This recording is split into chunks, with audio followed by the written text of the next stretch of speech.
Mum died when I was 15. I had a dad and 3 sisters, 9, 12, and 15 years older than me. They abandoned me, convinced me I was the problem, and blamed me for the breakup of the family. One sister, Debbie, decided with 2 other sisters to divide Mum's ashes into 4 last weekend, since they had been sitting in a temporary urn in a garage for 25 years.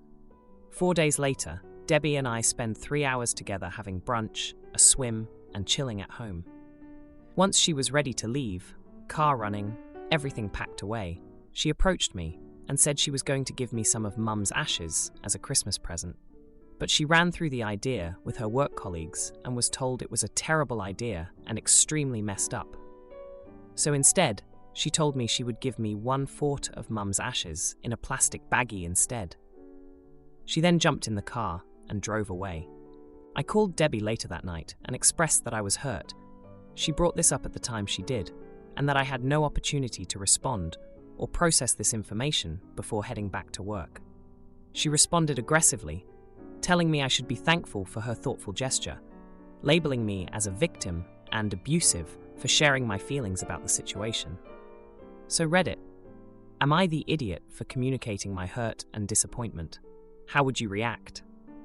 Extra info, and fair warning, if you thought the Ashes story was fake, take a deep breath and read on. Why am I blamed for breaking up the family? Dad had a new girlfriend immediately after Mum died of a brain tumor. She was sick for just under 1 year. He would leave me at home for days alone, but tell me he would be popping out for some milk and to expect him back soon. Even though I had sisters in their 20s and 30s who were stable and had their own homes, they were not around, they didn't call, we didn't have a relationship. I was sent to live with my 5 cousins in a toxic religious family with an alcoholic uncle.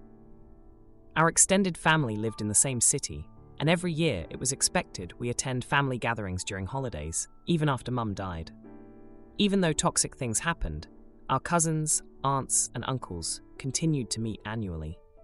There have been years where every single one of my sisters has been no contact with another, or with Dad. It constantly changes. After a number of years, I started to see what had happened with our family after Mum died was not normal. I was constantly putting everyone else before me, above me. There was nothing too big to ask of me. I told myself I was wrong in every scenario because that was easier than trying to prove my case and getting berated for it. I tried to minimize my feelings as much as possible because any feelings or emotions I showed, my eldest sister labeled as me being difficult or abusive, even when I wasn't. When I started standing up for myself and asserting my boundaries, my world crumbled. I couldn't say to any sister, "What you did was hurtful," because they hear you are a psychopath and everything about you is wrong. It is, though, they cannot separate self from behavior. I have been relentlessly attacked over the past 2 years in particular for calling out mistreatment and labeling their behavior. I am now the common enemy. I began therapy and have had the same psychologist for 4 years. Said psychologist has met the sister who gifted me the ashes and has repeatedly warned me against maintaining contact with my family. I hear this echoed in the comments. I want to say, it is not easy believing in yourself when you have grown up in my family, and especially so when everyone is 10 years older. It has taken me years to understand how toxic it has been, and to be honest, I still don't think I totally get it. I've wanted to make it work, to be a part of my family, to just be civil. Second update, I appreciate every single comment. Thank you for showing me your general insight, opinions, and personal experiences. Believe me when I say, these words have helped me immensely. I will continue to remind myself of my worth and to instill strong boundaries in the future. Thank you. Now, for a few comments before the update. Comment 1. OP, you are not the problem in this situation. Your sister is inappropriate and unhinged. I am sorry you lost your mom so young. Don't feel bad keeping your distance until the mental issues of your siblings have been resolved. They seem to have scapegoated you, rather than process their grief. And you were the youngest. Seriously not okay. Not the idiot. Comment 2. OP, your sister was told giving ashes was messed up, so she decided to give you bones. You used wood, so I'm asking if it's still intended as a Christmas gift. OP, is your sister a serial unalived? because that whole thought process has some serial unalived vibes, not the idiot. Now for the update. Hey everyone, I'm back with an update, and wow, things have taken some turns. Thanks for all the support and advice you've given me. It's been a rough few months, and I've got quite the story to tell. So, after the whole Ashes incident with Debbie, I took some time to reflect on my relationship with my family. I've been in therapy for a while, and my psychologist has been a lifesaver. They've seen firsthand how my sisters treat me and have always been cautious about me maintaining contact with them. A month after the Ashes incident, my eldest sister, who's always been the one to label me as difficult, reached out. She wanted to clear the air and invited me over for dinner. I was hesitant, but thought maybe, just maybe, this was a step towards reconciliation. I went, and it was, okay, we talked, mostly small talk, but it felt like she was trying. When I left, she hugged me and whispered that she was sorry for everything. I was stunned. It felt like a breakthrough. But then, 2 weeks later, I found out through my cousin that my sister was telling everyone that I had apologized to her for being such a problem in the family. I was floored. I hadn't apologized because I hadn't done anything wrong. It was a complete fabrication. I confronted her, and she blew up at me, accusing me of twisting her words and being ungrateful for her olive branch. Meanwhile, my other two sisters were still not talking to me or each other. The family dynamic was as fractured as ever. Dad was still with his girlfriend, and they seemed to be in their own world, oblivious to the chaos among his daughters. Then, about a month ago, I got a call from Debbie. She was crying, saying she needed to talk to me urgently. I met her at a cafe, and she confessed that she had been seeing someone behind her husband's back. It was a shock, to say the least. She was always the moral compass of the family, or so she liked to portray herself. She begged me not to tell anyone, saying it was a moment of weakness and it was over now. I was torn. I didn't condone what she did, but I also didn't want to be the one to cause more pain in the family. I kept her secret, but it weighed on me. It felt like I was complicit in her deceit. Just when I thought things couldn't get more complicated, my second eldest sister reached out to me. She had been the most distant, rarely involving herself in family drama. She asked to meet, and I agreed, curious about her sudden interest in reconnecting. We met at a park, and she got straight to the point. She had been diagnosed with a chronic illness and was scared. She didn't want to be alone, and she didn't trust our other sisters to support her. She asked if I could be there for her. I was taken aback by her vulnerability. Despite everything, she was still my sister, and I couldn't turn my back on her. So, I've been helping her with doctor's appointments and just being there to talk. It's been strange, building this new relationship with her, while the rest of my family relationships are so strained. Now, for the juicy twist. Last week, I was at my sister's place, the one with the chronic illness, when Debbie's husband showed up unannounced. He looked furious. He had found out about Debbie's affair, but not from me. It turns out the person Debbie had the affair with was my eldest sister's husband. Yes, you read that right. My sister's worlds collided in the worst possible way. Debbie's husband was demanding answers, and my sister with the illness was caught in the middle, just as shocked as I was. The confrontation was intense, with accusations flying and tears streaming. Debbie's husband left in a rage, and my sister broke down. She felt betrayed by Debbie and disgusted by our eldest sister. I left feeling like I was in a soap opera. My family, already a mess, had just imploded.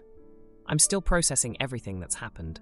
It's clear now more than ever that my family is far from normal, and the dysfunction runs deep. Husband's ex upgrades our suite, so I cancel it and he begs. Our baby's future hangs by a thread as I uncover his lies. I am 35 years old, female, and my husband is 36 years old, male.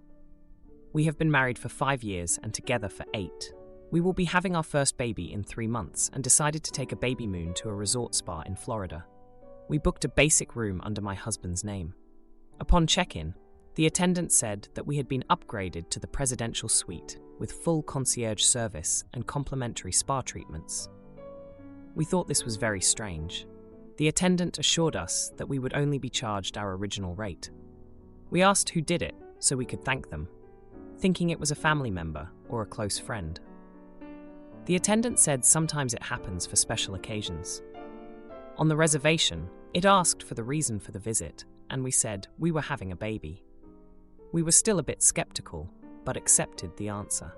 The next day, as we came back from the beach, there was a different attendant. We went over to just double-check about our room. She confirmed what the previous one said about the rate. I asked, "Does this happen often?" And she said, "No. They might get a free meal or one special spa service, but nothing like you all have." When we inquired about how we got this, she stated that this can only be approved by the senior general manager and said the name of my husband's ex-girlfriend. We were both shocked, as he has not spoken to her in like 9 years. They had a very intense relationship, and I know he loved her in a very special way, but distance ended it. Otherwise, they would still be together. My husband was visibly thrown off by her name and was distracted the rest of the day. I guess I knew he loved her, but seeing his reaction to this gesture had me worried. The next day, he apologized and said that he was moved by what she did and was just wondering about how her life is now and if she is happy. I told him I wanted to switch back to the room we booked if he was going to be thinking of her the whole time. He said he wasn't and wanted me to enjoy this gift despite how we got it. I explained that I was no longer comfortable since this was supposed to be about us and our new baby, and now it is about her. He felt I was being unreasonable, and switching rooms wasn't going to change anything. I insisted, and we got them to change it back. Later I told my mom, sister, and friends. They all thought I overreacted and should have stayed in the room. At first, I thought I did the right thing, but now I'm not so sure. Now, for a few comments before the update. Comment 1, you're the jerk. It is a nice gesture. It'd be one thing to be uncomfortable if they broke up immediately before you got pregnant. But it ended 10 years ago. He was also open and said he was moved and wondering how she is doing. Which, alright, I wouldn't love that either, but still. This definitely reads more as insecurity versus anything untoward from the ex to hubby. Comment 2, you're the jerk.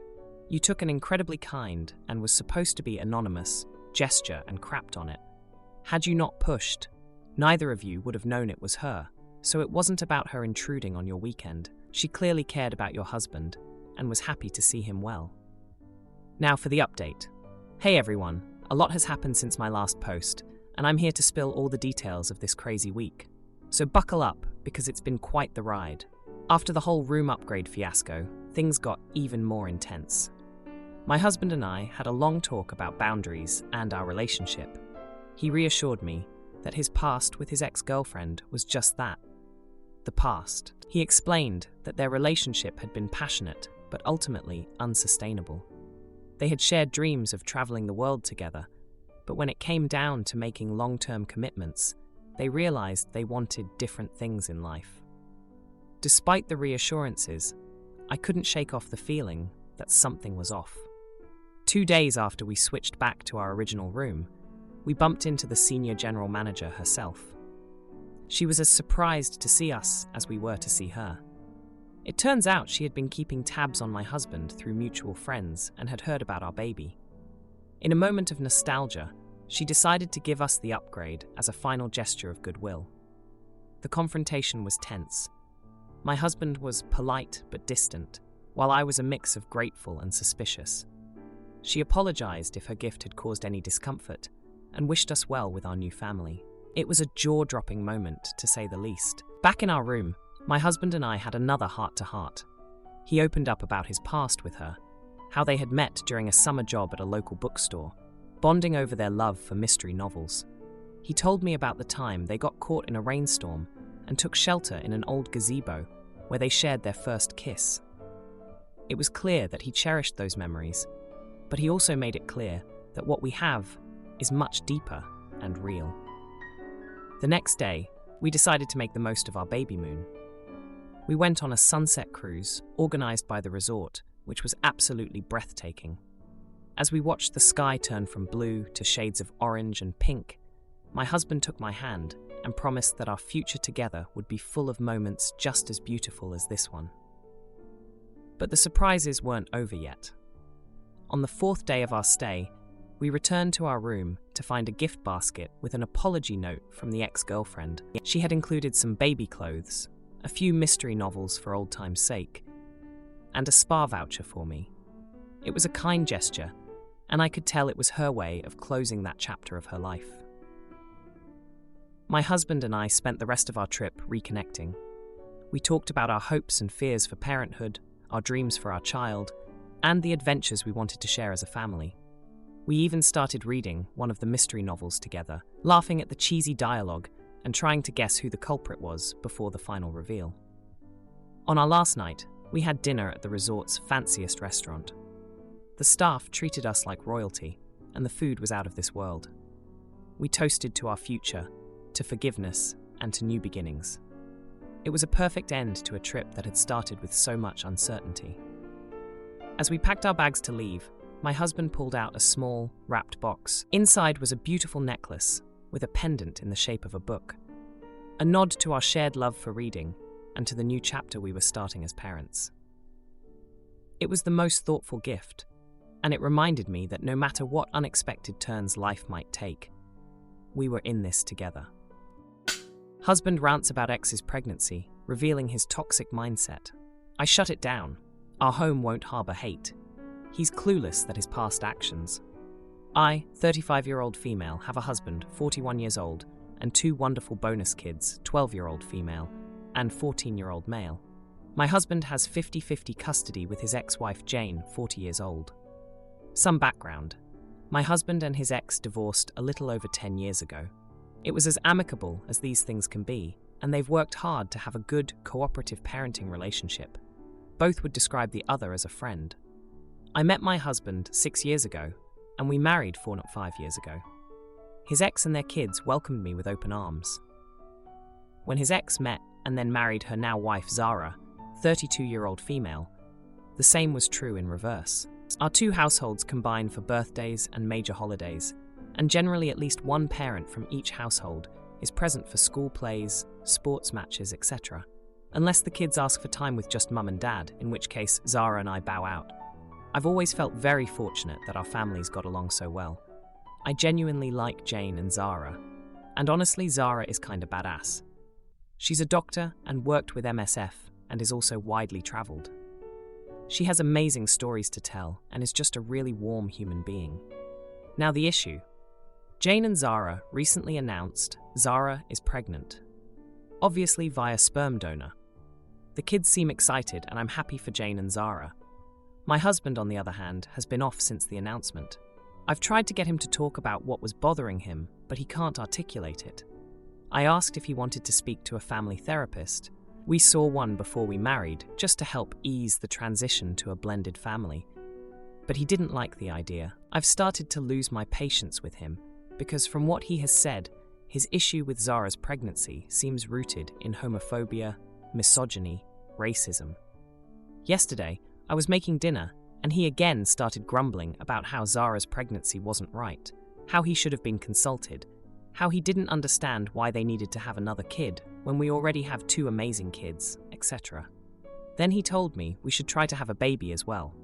I shut that down. I have no desire to be pregnant, and never have. Then he suggested adoption. I asked where all this was coming from, as we'd always agreed no more kids for us. He said, this whole thing's is going to end in tears, and that using a sperm donor to get pregnant is ridiculous.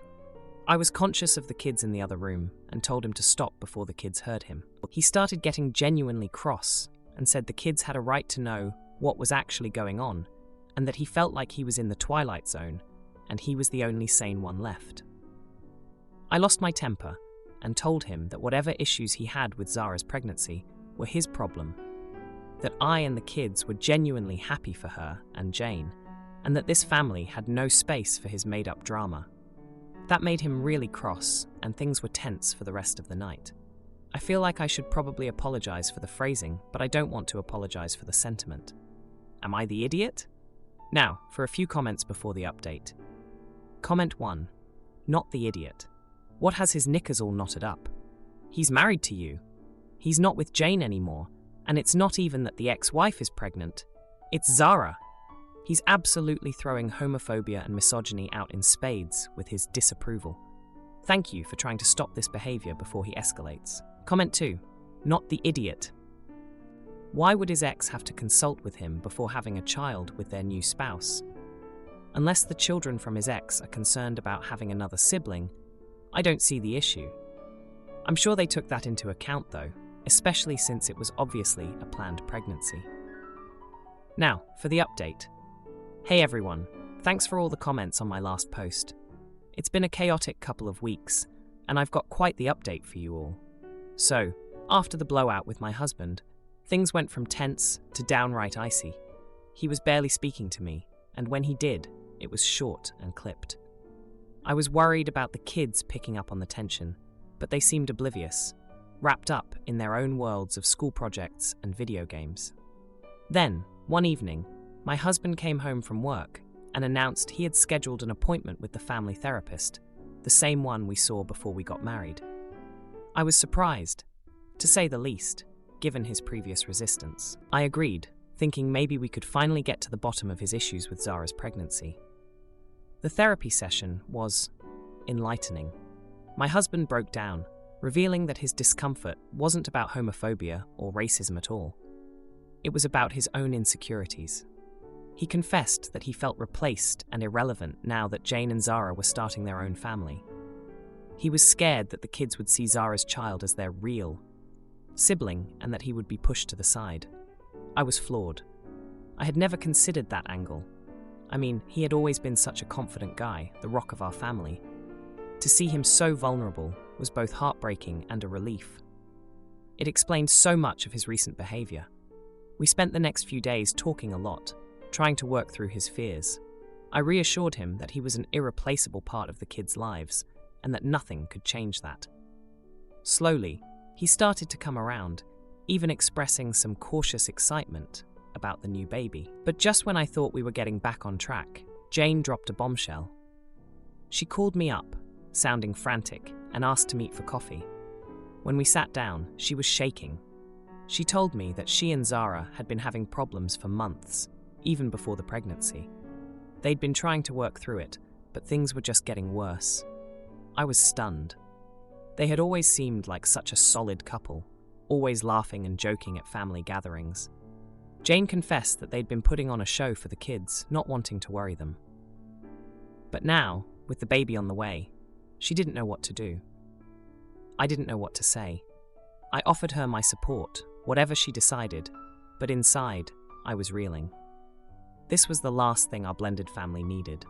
The next week was a blur of whispered phone calls and secret meetings with Jane. She was trying to decide whether to stay with Zara for the sake of the baby, or to end things before it got even more complicated. I felt like I was in the middle of a soap opera, keeping her confidence from my husband and the kids. Then, just when I thought things couldn't get more complicated, my husband came home early from work one day with a strange look on his face. He sat me down and said he had something to tell me. My heart was racing, thinking maybe he knew about Jane and Zara's troubles. But it wasn't that. He told me that he had been doing some thinking and he realized that he wanted to be more involved in Zara's pregnancy. He wanted to be there for her, as a friend and as the stepfather to her child. He said he realized that family isn't just about blood, it's about love and support. I was speechless. This was a complete 180 from where he had been just a few weeks ago. I was proud of him, but also a little skeptical. Could he really change his mindset that quickly? And then he dropped the real twist. He told me that he had been the sperm donor for Zara's pregnancy. He had agreed to it months ago, before they even told us about the baby. He said he wanted to help Jane and Zara have a child that was connected to our family, but he hadn't anticipated how complicated his feelings would become. I was in shock. All this time, the tension, the therapy, the secrets, and he had been the donor? It was a lot to process. I didn't know whether to be angry that he kept it from me, or touched that he had done such a selfless thing. So here we are, 2 weeks later, and our family is in a place I never could have imagined. My husband is trying to navigate his new role in this complicated family dynamic.